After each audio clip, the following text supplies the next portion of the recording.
Hello and welcome to Straight Talk Africa. I'm Haydé Adams. Thank you for joining me. This week, Sisterhood! Sisterhood! Hear my voice! we'll look at the power of the global Me Too movement. What effect has it had on African societies? To be a woman is not a crime. Across the continent, survivors of sexual harassment and abuse are taking to the streets and social media in movements that have predated and outlasted the peak of the global Me Too movement. But has anything changed in the way sexual violence is addressed and prosecuted in African countries? We'll also bring you a new report by Human Rights Watch about domestic violence during the COVID-19 pandemic and how lockdowns have put women and children at greater risk.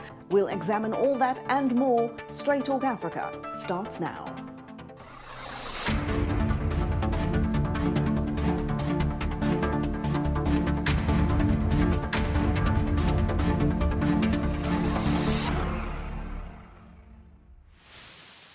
Before we begin, we'd like to inform you that some of the themes we discussed this week are of a sensitive nature and might not be appropriate for children. Agnes Tirop was a celebrated Olympic long-distance runner in her home country of Kenya. So imagine that nation's shock and grief when the 25-year-old athlete was found stabbed to death in her home on October 13th. Days later, police arrested Tirop's husband, Emmanuel Rotich, in connection with the crime. Police say he was trying to flee the country. Tirop's death comes shortly after Human Rights Watch released a report documenting a rise in domestic violence during the COVID-19 lockdowns in Kenya. In the report titled, "I Had Nowhere to Go," women recounted their experiences on video. The report also evaluates the government's response and services to prevent gender-based violence and offer survivors help during the pandemic. Here is a video excerpt from that report. He used to take advantage during the lockdown because he knew I couldn't go anywhere. He beat me up so badly, something that he was used to doing. That day, I thought he was going to severely hurt me because he kept saying he will kill me one day. Gender-based violence has become a national disaster in this nation, and therefore it needs to be dealt with as a national disaster. When COVID came, it came with that component of social distance. If you are in a situation where the husband is the one who is working, now he uses the power, which is having the money, to now manipulate or abuse this other person. So home became danger in the sense that you are forced in one way or the other to be with the perpetrator with limited options.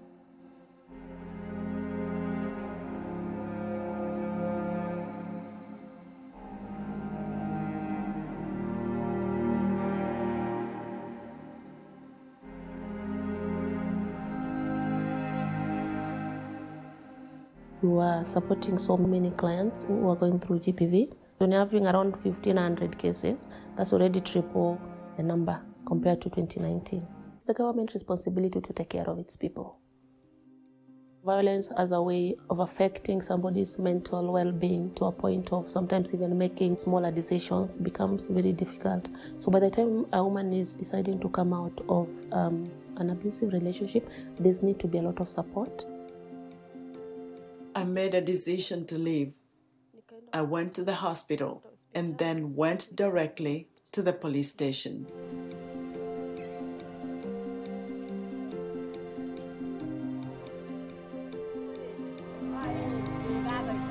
We went to the chief because we refused to see our fellow women being battered. We said, we want to go around teaching and sensitizing our women to the problem. Those in government, all they do is talk. We want the government to intervene because personally, it's overwhelming.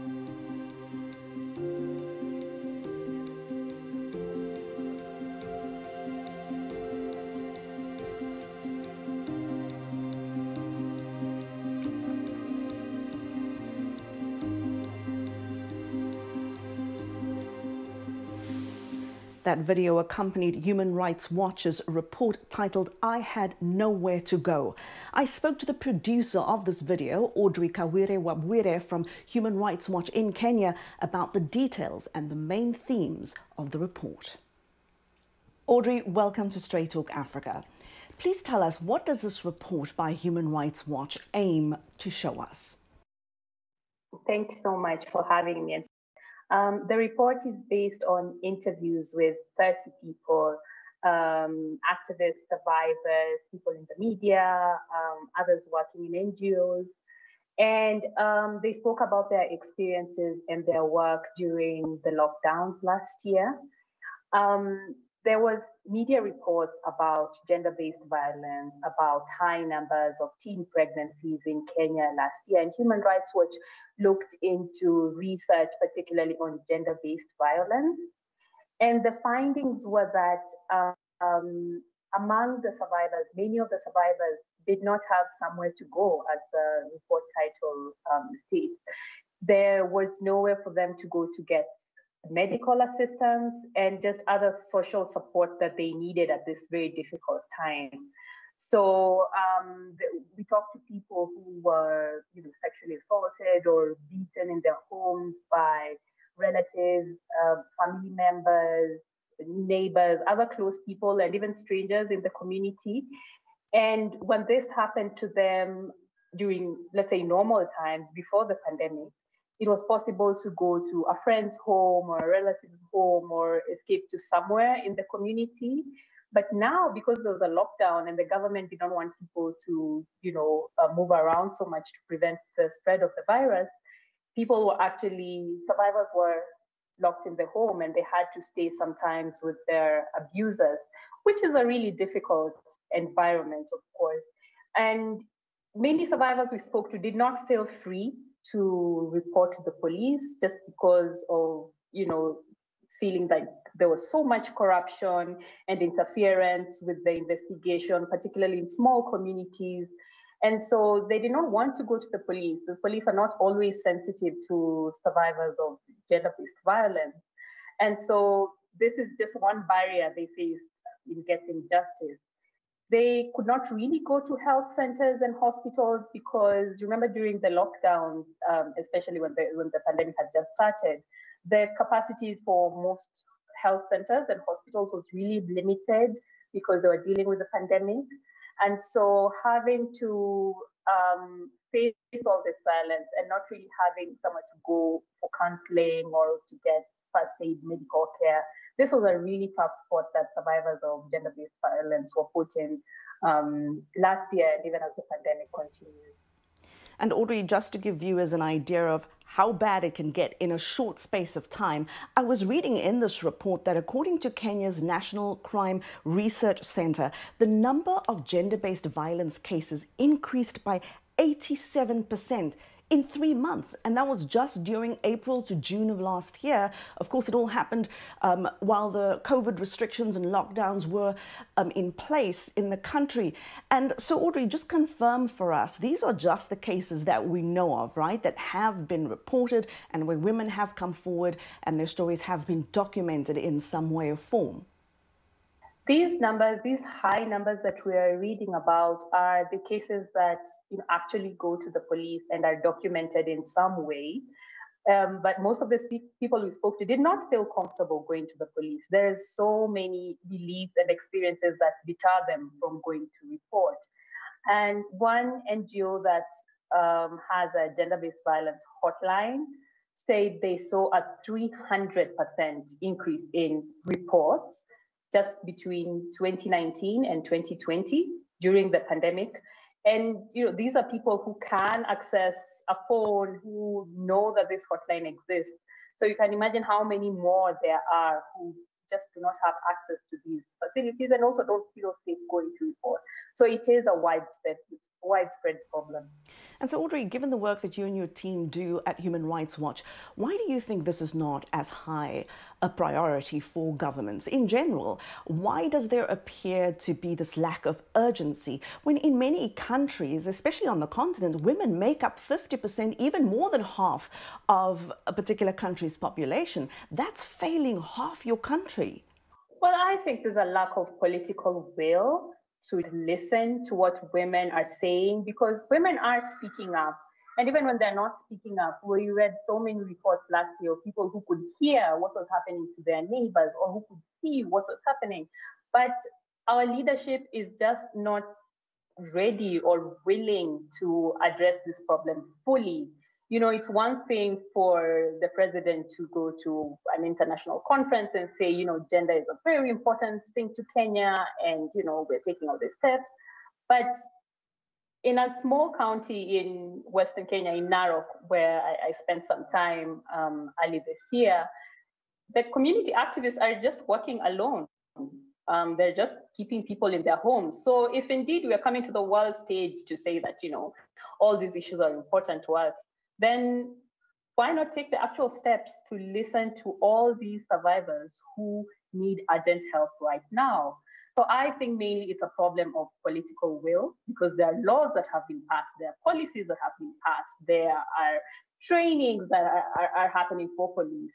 Then I think it just takes that extra step for the leaders to now say that, you know, we have all these great initiatives, how are we rolling them out? During the last election cycles, when there was violence in Kenya, there were also cases of gender-based violence, which Human Rights Watch documented.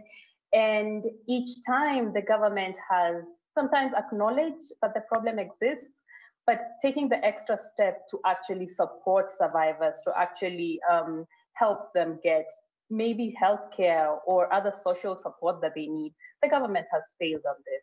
While Kenya has passed laws and policies regarding gender-based violence, this pandemic really tested these mechanisms and showed that, you know, there's actually no support. There's nowhere for women to go or girls to go when they have faced this kind of abuse. They require shelters, and there were no shelters for people to go. And they resorted to going to activists' homes, and the activists were basically taking care of them at their home with their money, their food. This is something the government should have been doing. The government should have made sure by now that after all these trainings that the police have done, they're able to receive survivors of violence and take care of them and make sure that they're not even going back to abusive environments, or to show that they're actually arresting and taking all these cases right to the end. But this did not happen, and this is a big failure of the government right now. Now, Audrey, for someone who is looking to get out of an abusive situation, but who perhaps doesn't know where to go, what to do next, or even really what their rights are and how to exercise those, from the work that you do, what kind of advice or guidance would you give them? There are community activists who are working every day, day and night, to just help women understand what their rights are and where they can go, and that they have the option to report. Now, reporting is very difficult, and even getting out of an abusive environment is very difficult. But just to have the knowledge that whatever's happening to them is wrong is quite important. But I do feel that this question, that, you know, what can women do? I feel like women are doing a lot more than they were in the past, and there's much more access to information. But apart from knowing what you can do, you do need the support to leave a difficult environment, and that support needs to come from the government. So this responsibility lies with the government more than it does not lie with the women at all. People need to know that they can go somewhere, they can get out of the abusive homes, they can go somewhere to get healthcare and counseling, and, you know, to stay just away from all the horrific things that they've gone through. So as much as they know, the government does have the major responsibility here to take care of all survivors. Audrey Kawire Wabwire from Human Rights Watch in Nairobi, Kenya, thank you so much for your time. Thank you so much. Yeah, and have a good rest of your day. Many survivors of domestic and sexual violence often hesitate to come forward, let alone open a case, because of stigma. They worry they won't be believed, that they'll be blamed, ridiculed, ostracized, or even attacked again. In Africa, research and recent examples show how society, the media and social media can perpetuate a culture of victim blaming. In September, a so-called rape demonstration on television in Côte d'Ivoire sparked outrage.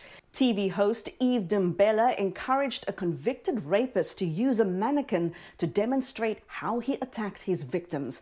As Kader Traoré simulated his techniques for, quote, a successful rape, the show host asked if Traoré's victims enjoyed it. The two men then offered women advice on how to avoid getting raped. Amid a nationwide backlash, a court convicted both the host and his guest for glorifying rape. Dembella was fined about $3,600 and Traoré was sentenced to 2 years in prison. In South Africa, which has one of the world's highest rates of rape and femicide, studies show that those who report incidents to police are often re-traumatized. They experience victim blaming, threats, and their cases are often delayed or botched. Look at this study from Nigeria, which shows victim blaming is flourishing in Africa's most populous nation. It says a national survey found that nearly 25% of women aged 18 to 24 years experienced sexual abuse before age 18, and that survivors are often blamed for indecent dressing and keeping the wrong company, others for being careless or walking alone. Then last year, the University of Nairobi came under fire for victim blaming a female student who had reportedly been raped by a gang of men. In the memo, campus security accused the woman, who says she was attacked while walking home at night, of recklessness. After more than 6,000 people signed an online petition asking the university to blame the male perpetrators and not the woman survivor, the university apologized. Now today, our show features mostly women activists and survivors speaking out about victim blaming and how they are often met with more questions than support in their communities. We also asked men in South Africa and Kenya if they think survivors of sexual abuse and assault are supported in their communities.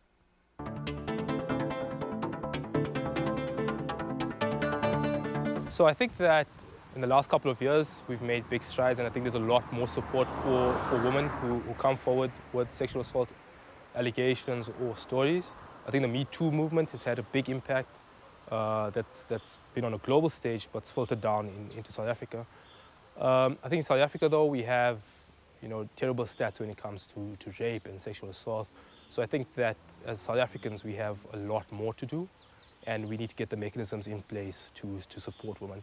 I think what's more important and probably most crucial is that we get to the cause of the underlying, which is the terrible rape culture, and we try and sort that out. Society does not support women when they speak about sexual assault, because then most of the time the people who are supposed to support those who speak out, they have their own problems and would rather deal with their own problems, and then most of the women can't seek help from the justice system because the justice system is always too slow to respond, and then they just end up giving up. I do believe that society does care when women get sexually assaulted. So social media is such a big thing nowadays that naming and shaming a person will get them sent to prison pretty quickly.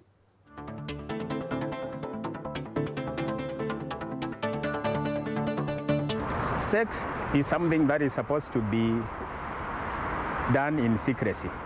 There are a section of women who are also not very nice. They harass men, and in that case, whenever there are issues of women claiming to have been assaulted by men, it becomes an issue that nobody would get a clear picture about it.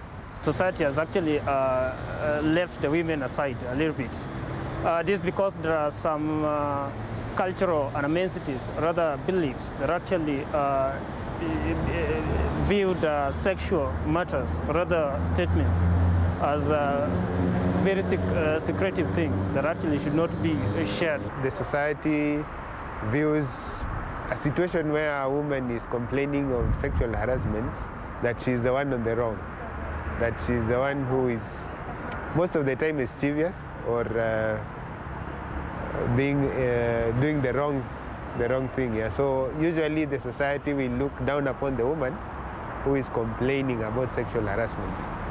And yes, because there are certain groups, rights groups that are trying to champion the rights of the woman in terms of voicing issues around sexual harassment.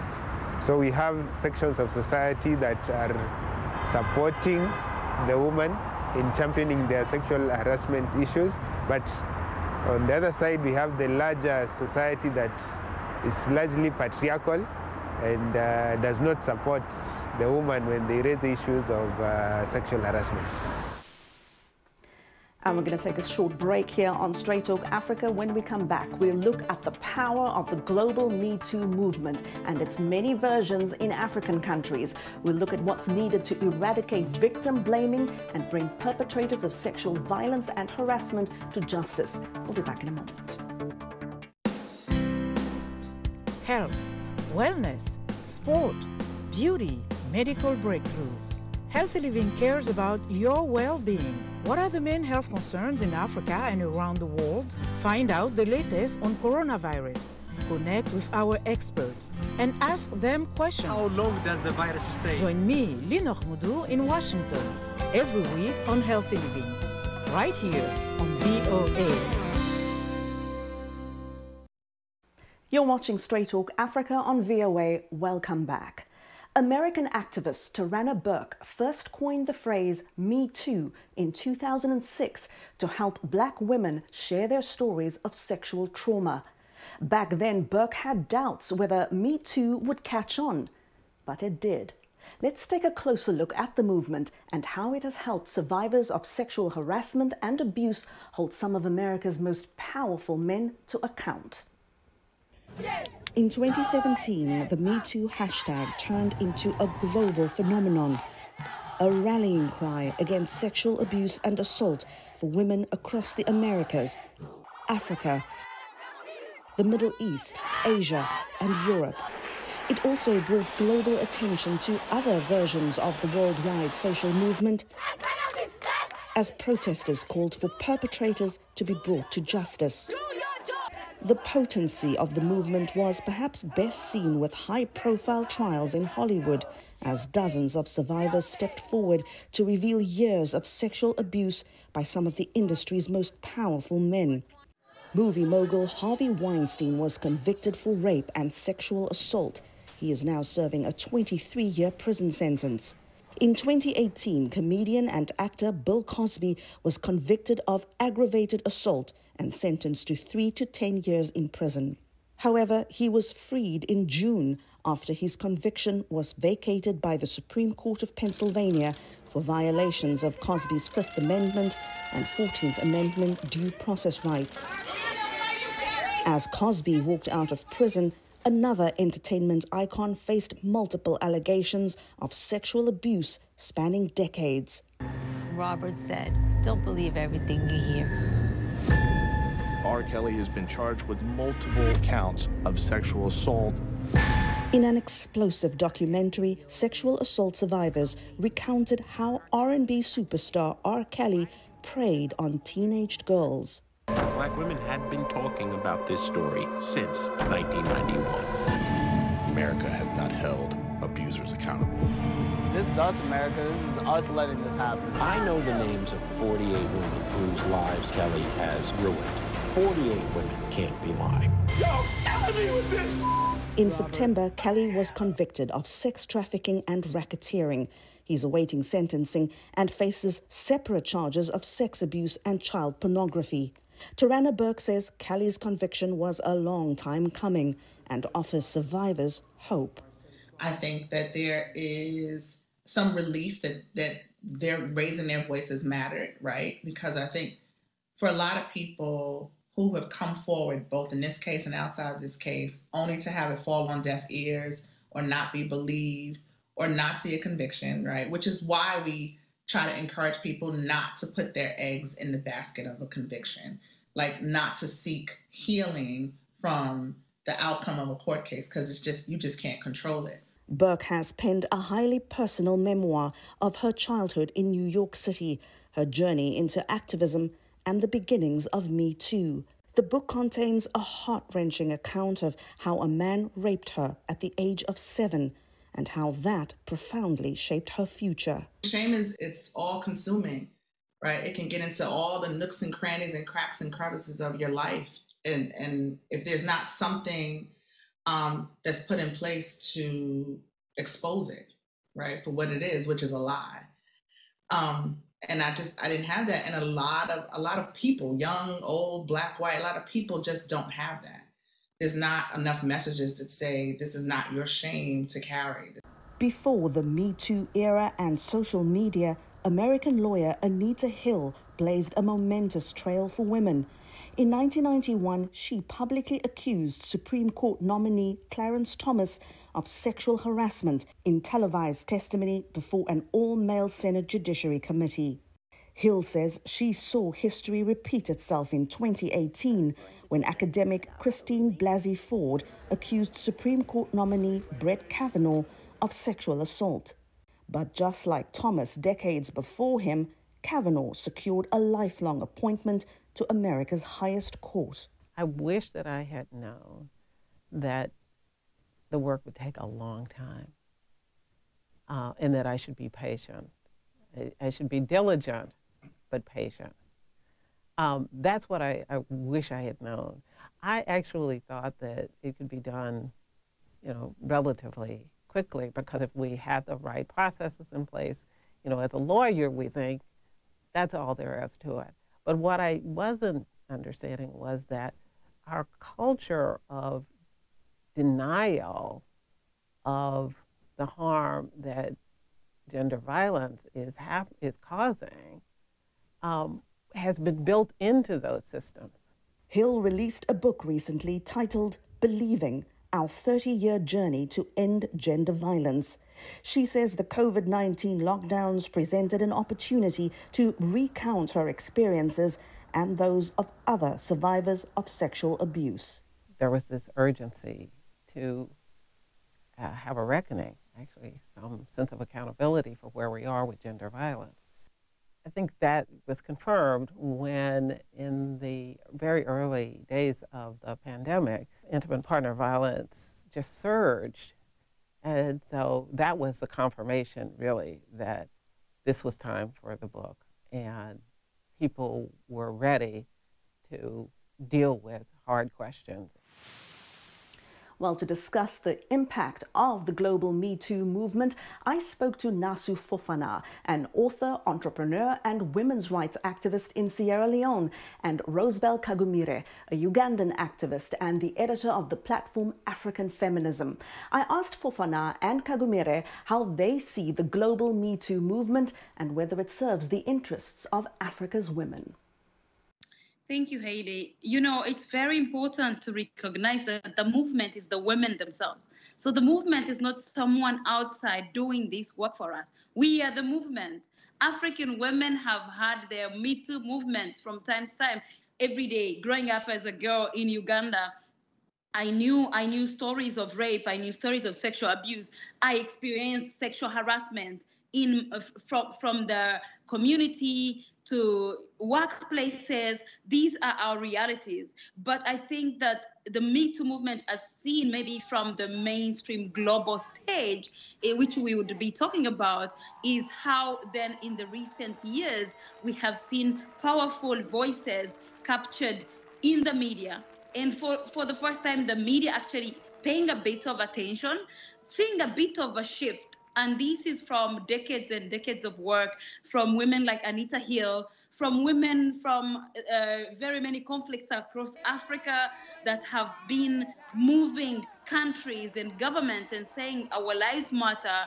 And that's how we have certain protocols on this continent that talk about sexual abuse, sexual violence. And so this is not in a vacuum. We are not coming to jump on some Western something happening. This is very well located within our lives, and we have experienced this. We have been at the heart of this movement, both from our grandmother's time to our mother's time to our lives right now. And of course, to your point, Rosebell, there has been this generational awareness in African countries. It might not have been Me Too. I mean, when I was younger, and I'm not going to give away my age here, but it was some other movement by another name. Naasu, in recent years, we've seen End Rape Culture, that campaign in South Africa, the My Dress, My Choice in Kenya, and if I'm pronouncing this correctly, Nopiwuma, or the I Will Not Shut Up campaign in Senegal, and other movements that did not necessarily flow from Me Too, but that originated in Africa, right? I believe the difference that we're seeing here is because of access to media, access to the platforms. So, like my sister Joy said, this, we've been doing this all our lives, whether it's our grandmothers, but you also have to look at our history, where a lot of African countries, or in my region, have gone through civil war. And it is noted, it is there that sexual violence, in conflict is a very, very big issue. So this issue has been around us.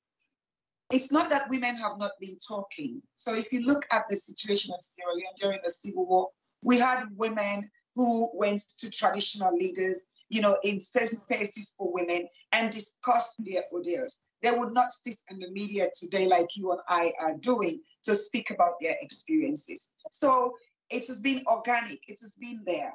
But of course, the culture of silence, the way it's been viewed in society, the stigma makes it difficult for women, regardless of their socio-political status, to actually speak. So what has that done? It has normalized the experiences. It has made it feel like it's okay for your body to be violated, whether it's during war or it's during peacetime or it's in your bedroom. So it is very, very difficult for people to speak because we don't have not only the kind of media access, but also the support system, okay? It is okay if you're wealthy in a Western country to come out and speak. You have agency to a certain level. It's the reverse in my society. When I spoke up about my experience of being a rape victim at 15, in 2019. I spoke first in 2016, but then, I did not call my perpetrator's name. When I did that in 2019, my country erupted. Why? I was not supposed to be a woman who should speak about being violated. I was a former special advisor to the president. I am influential in my society. Young women look up to me. So that access, that platform, definitely made a lot of people uncomfortable. Yes, I had massive support online, obviously, because it was on social media, but I also had a backlash from a few people who trumpeted that. I was enjoying the sex. I was lying. I wanted fame. I wanted people to know me, But I spoke. So in my culture, in Sierra Leone, even as we speak, even though now people are, young women, people are speaking about this issue, but there's still a lot to do. What we don't have is the support system, okay? Whether it's counseling, whether it's money to hire lawyers, whether it's forensic and machines, all of these things that women in the West have, that maybe they take for granted. They can just walk into a hospital, they can have all of these services. We don't have that. So how we prove our cases is a lot more difficult, apart from culture, but just the access to certain amenities, certain services, makes it difficult for women in my society to talk about their experiences. And as Naasu is referring there to this economic or class divide when it comes to access to justice and the media, Rosebell, do you see it playing out that way on the African continent in the work that you do? And also in terms of who is believed, who gets justice and who gets access to justice? Definitely. We need to recognize that sexual abuse and sexual violence does not happen in a vacuum. It happens in certain contexts, and economic context also can help you maybe prevent escape certain violence in a certain way, but it is not the only factor. It doesn't mean that if you're from a wealthy family, you'll not be a victim of sexual abuse, because sexual abuse is actually happening right in our homes, fathers raping their children. So even economically, sometimes it cannot protect you. Even if you found a country where women are a bit in a certain middle class, it has not alleviated sexual abuse, because we have marital rape, we have your cousins raping you. It is a social cultural issue, very, very, very ingrained in patriarchal societies. Like we heard from Naasu, the reality is that the silencing is invested in the fact that if we spoke, then you can see the face of the perpetrator. The face of a perpetrator for a long time has been hidden. We could hear a woman speak about her experience, but we did not know who did it. You know, the society is very invested from your family, silence you to never say that name. So as long as perpetrators are protected, it doesn't matter how much victims speak out or survivors speak out. If you continue to invest heavily in protecting men, and I'm saying men because we know that sexual abuse, even where victims are men, the perpetrators, over 90% are men.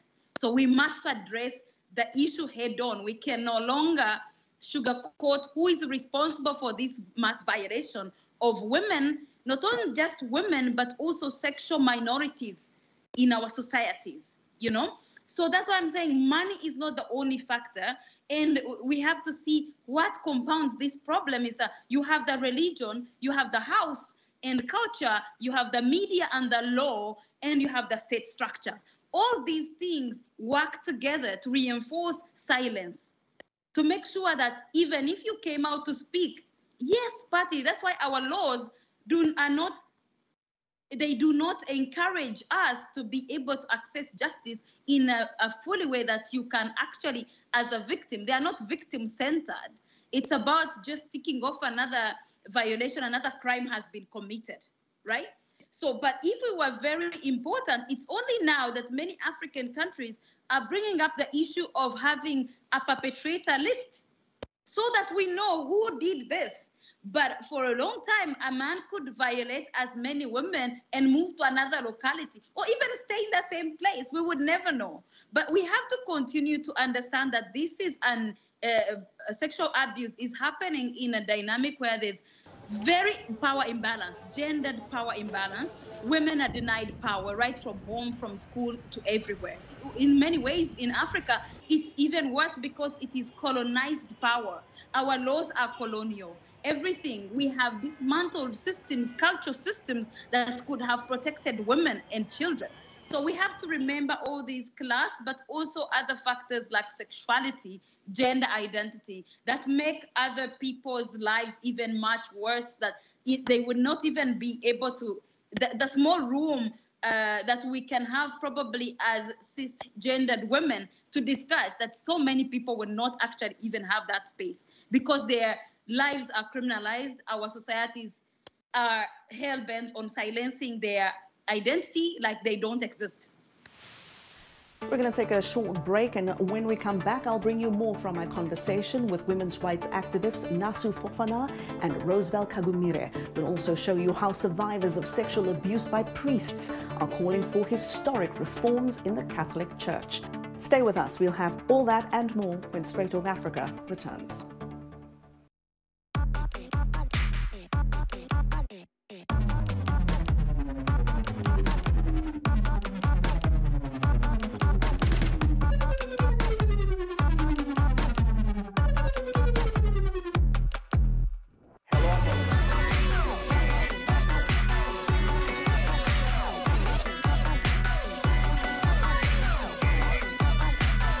From around the world, let's go.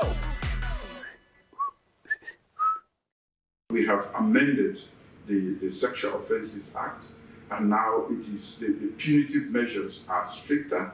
We've set up courts, special courts for that. We have special centers, one-stop centers to deal with rape and other issues. And that was the president of Sierra Leone, Julius Maada Bio, speaking to my colleague Peter Clotty in Washington about his government's efforts to toughen penalties for sex crimes and protect women and girls, and the ways sexual violence is addressed and prosecuted in African countries is part of my conversation with rights activist Naasu Fofanah, who is from Sierra Leone, and Uganda's Rosebell Kagumire. I want to get to this issue of the law. Now, in my home country of South Africa, we have beautiful, very good-looking laws. On paper, the country looks progressive, in step with the times. Women look empowered more so than ever before. But on the streets and behind closed doors, it's a different story in terms of how those laws are enforced. And when you find women's dead bodies turn up in bushes. Naasu, in your country of Sierra Leone, what is it like to engage with the law for someone who wishes to come forward and report sexual abuse and assault? What is the journey of reporting a crime like that? What is that like? Well, first and foremost, the higher percentage of our victims are minors. Okay, so they are mostly children below the age of 18. So obviously, they need the parents and, of course, the states to help them through the process. One thing that we really know that makes it frustrating for victims from the time they go to the police, especially the police, your first point of contact within our system, within the context of Sierra Leone, which is the family support unit within the police, is the least funded division of the Sierra Leone police. The first point of a victim's, contact with the law is a police station that is mostly sometimes filthy. There are other people. The issue of confidentiality is almost not there. You go there, they are not equipped. They don't have computers to even take proper records. They have to rely on, sometimes their own personal resources. So when a victim walks into, we call them the FSU, you are seated in this place where sometimes people in the next room can actually hear what you're saying. Okay, so you've gone there for some kind of safety or justice, but what you start seeing immediately is people will know, oh, now that, it's that woman or that girl who they raped. Because of social media, the moment something happens now, it's all over. So most of the time, by the time you're there, the media is there, people are there, so you're already recognized.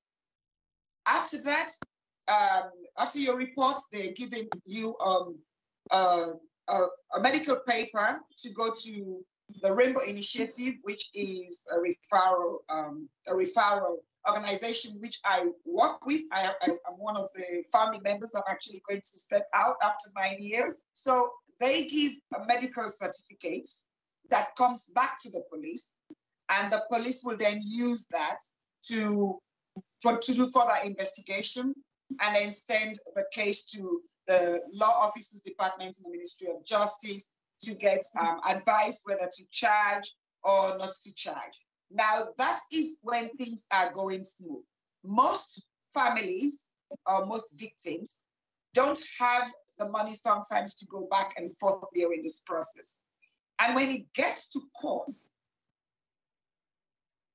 the time that it takes, okay, through the investigation, of course, we don't have a forensic lab, so proving rape is a huge issue. It's your word most times against somebody else's word. And so the strenuous activities that survivors go through, sometimes they just get discouraged. They just get discouraged and leave the case. We now have sexual offenses courts, okay? But there's so much backlog and just this amount of judges to sit on these cases. So even with that step, it's also underfunded. So for victims and survivors, the road, we have all these structures being set, but we don't have the investment We don't even have data to inform certain decisions. We don't have experts. We don't have psychologists here that can go into court to actually even look at the psychological impact. So victims will face perpetrators in open court. Now, these days, I mean, there's some psychosocial counseling, but you need so much more to be able to face somebody in a court of law. Investigating sexual violence from the beginning really works against victims and survivors. So most people, unfortunately, walk out and just stay back and see what happens and say, we left with case E God. We leave it in the hands of God Almighty. I want to touch on this issue of shame around sexual violence and who has to carry the weight of it and the responsibility of proving what happened, and women not being believed in society and in their families and in their communities and in their countries. We see this all the time. Rosebell, you've spoken about this in the media, that the shame and the stigma still falls on the survivor and not on the perpetrator.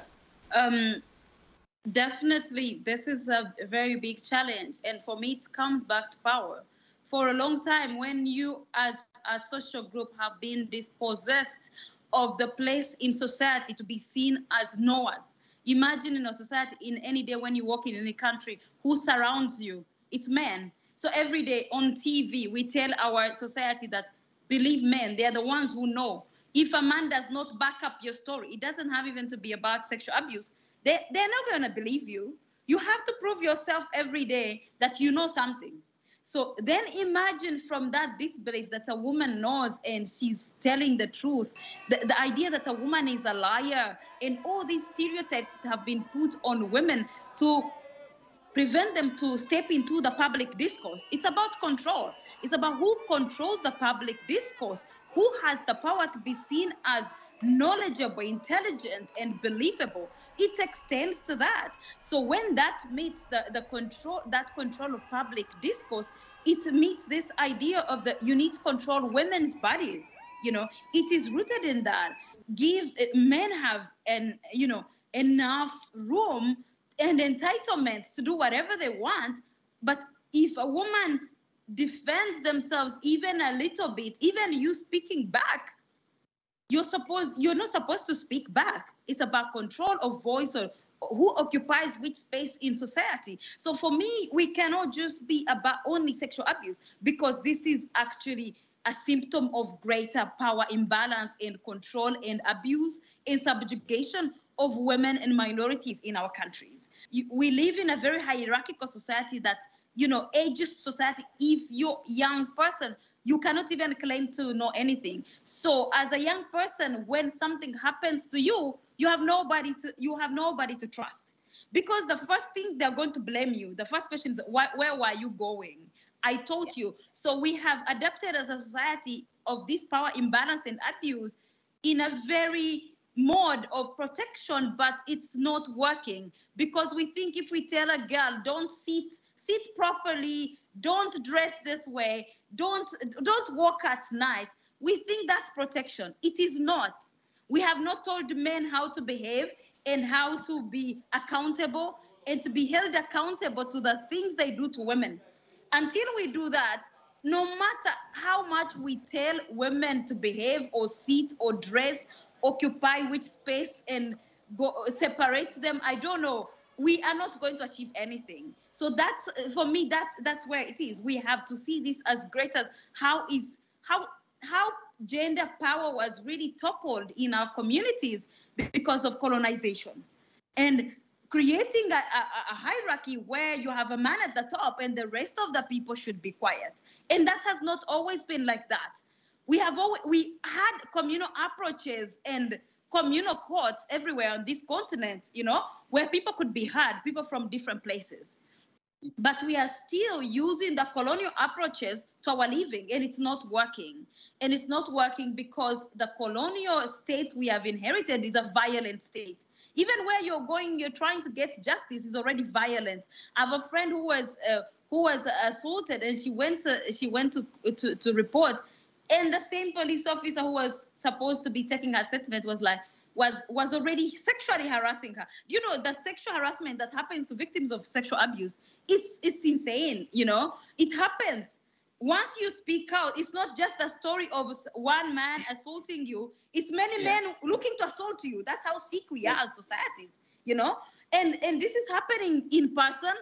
And with the internet, it's even worse. You know, it's even worse. We are seeing all sorts of forms of silencing of women, using women's pictures, you know, non-consensual sharing of women's pictures, you know, using nudity as a tool to silence. It is an extension of all forms of sexual abuse. So we need to be looking at that layer of how much voice do women have in society? How much space do they occupy? We might tick off this whole gendered, you know, index. We have these women in parliament, but it does not translate to the realities of women. So we need to be serious about dismantling patriarchy and making sure that our discourse, our power is more balanced, that people, all people in our communities have a chance to speak back. You had 2019 when this young woman was killed in Cape Town, you know, raped and killed. We had very many protests, you know. Namibia, you know, last year during COVID, young Namibians were on the streets, shut it all down. We have had these. We have had in Nigeria, Market Women's March in Nigeria. We have had church too in Nigeria, where people are demonstrating against a pastor. All these movements are happening because I think young people are occupying more space than before, and they are more daring to say we are here and we are going to challenge the systems, the colonial and cultural systems like never before.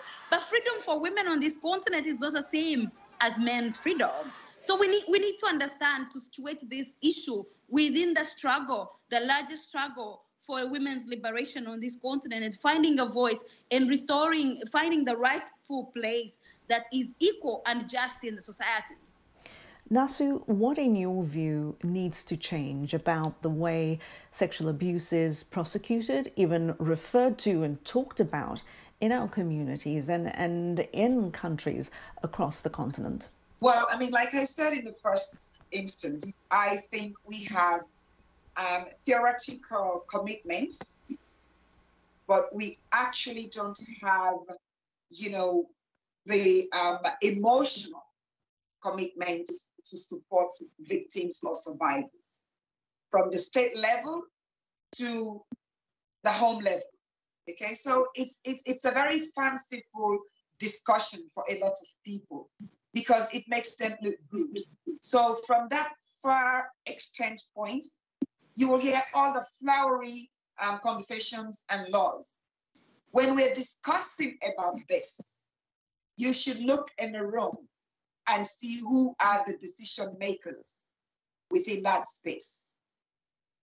So the fact that they don't give the platform and space for women to take the decisions within this particular topic, you know that it's a structural way of silencing women. So when women like us, with a certain platform come out, we have a lot more coming at us. But women like us have to connect with women like my sister and other women, so we can have that support system at not only at the national level, but at the continental level. We share our stories. We form the coalition. What is lacking is having survivors with the experience of this trauma to be able to be leading these conversations. So I feel like what also we need to bring into the conversation as women, but most importantly as survivors, is solution-focused conversations. There are men who believe our stories. There are women, no matter what you do, who don't believe other women's stories. So the conversation, in this conversation as well, we need to have those men, and we have quite a few, who challenge and hold other men accountable. And we should also challenge those women who try to diminish our experiences because they are playing to a particular gallery. And so they are used as tools and strategies to silence other women. We must confront these women who make our stories look not believable at all. And a big thank you to Naasu Fofanah in Sierra Leone and Rosebell Kagumire in Dakar, Senegal, for sharing their experiences and perspectives with me on this very important subject. It is much appreciated. Survivors of sexual abuse by priests in France are calling for historic reforms of the Catholic Church after an independent commission found that hundreds of thousands of children had suffered systematic abuse over the past 7 decades. We get this story from Henry Ridgewell. Jean-René, Jean-François and Joseph were around 10 years old when the abuse began. Priests at the Chavagne-en-Paillé Seminary for Minors in Western France engaged in systematic sexual abuse against the children in their charge. When the idea came to them, they would come and get us. Haven't seen you for a long time, come on. And they would take us to their rooms. The Catholic Church covered up the abuse. When someone, a priest, behaved too scandalously in one place, whether in the seminary or in the parish, the bishop would move him to a parish where he would do exactly the same thing he had done before. For decades, such horrifying stories of abuse and cover-up were repeated across France. The Commission findings, published Monday, revealed that at least 216,000 children, mostly boys, were abused by up to 3,200 priests and other clerics since 1950. When abuse by lay members of the church is included, the number of victims is estimated at 330,000. Above all, there was a series of neglects, failures, silence, and institutional cover-up, which were systemic in nature. Pope Francis, Tuesday, offered this response to the Commission findings. Numeri considerevoli. I would like to express to the victims my sadness, sorrow for the trauma that they have suffered, and also my shame, our shame, my shame, for the Church's too long inability to put them at the center of its concerns. Under French law, many of the offences are too old to prosecute. The Commission called for the Church to increase financial compensation to the victims, payments which are scheduled to begin next year. Some victims say the Catholic Church itself must undergo historic reform. This involves a process of profound change in the practices, relationships, and governance of the Church. Earlier this year, Pope Francis changed Catholic laws to explicitly criminalize sexual abuse. Amici Pellis de Rosas heads the group Catholic Voices in France. I think as long as you have one case left, one predator, one victim left, you need to do more. But Pope Francis, be that as it may, I think has really begun a culture of change. The French Commission follows similar investigations in several other countries, including the United States and Australia. Pope Francis has described sexual abuse within the Catholic Church as a worldwide catastrophe. Henry Ridgewell for VOA News, London. And that is where we will leave it for this week. Thank you to all my guests and thank you to all my VOA colleagues who contributed to this week's edition of Straight Talk Africa. And thank you for always watching and always listening. I'll see you next time. Goodbye.